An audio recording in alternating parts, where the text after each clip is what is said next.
Thôi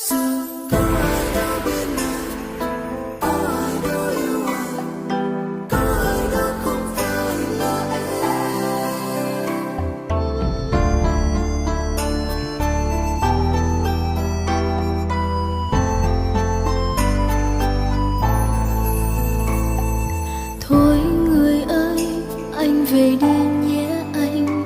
Tình chúng ta từ đây xin chôn chặt trong tim.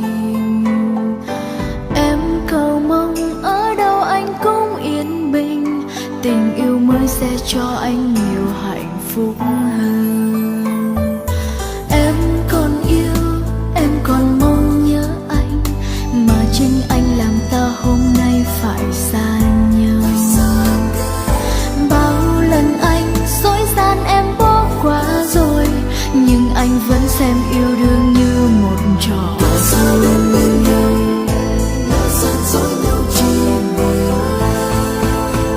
Sẽ có ai đó yêu anh, sẽ có ai đó bên cạnh, chia sẻ với anh bao nhiêu buồn vui.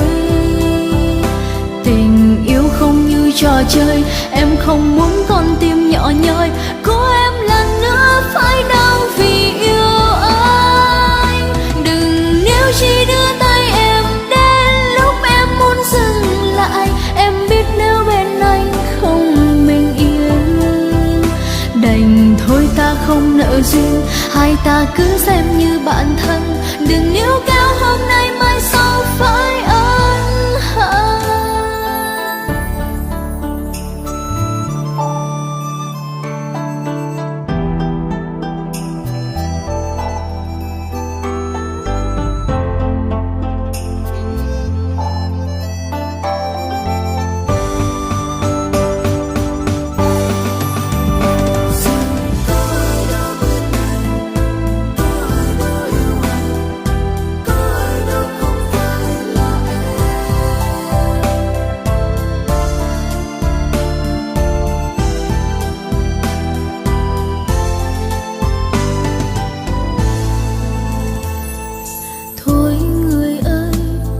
Về đi nhé anh, tình chúng ta từ đây xin chôn chặt trong tim.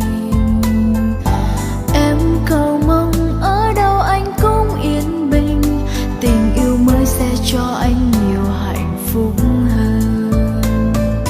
Em còn yêu, em còn mong nhớ anh, mà chính anh làm ta hôm nay phải xa nhau.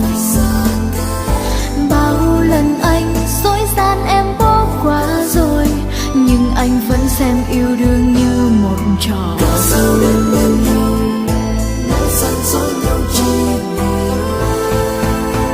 Sẽ có ai đó yêu anh, sẽ có ai đó bên cạnh, chia sẻ với anh bao nhiêu buồn vui.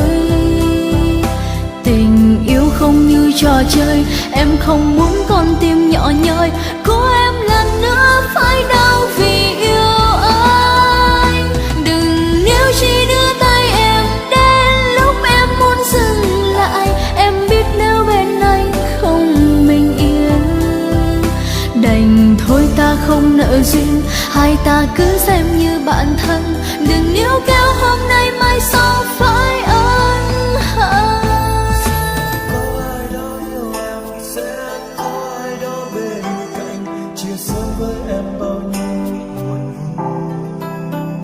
Tình yêu không như trò chơi, em không muốn con tim nhỏ nhoi của em lần nữa phải đau vì yêu anh. Đừng níu chỉ đưa tay em đến lúc em muốn dừng lại. Em biết nếu bên anh không bình yên, đành thôi ta không nợ duyên,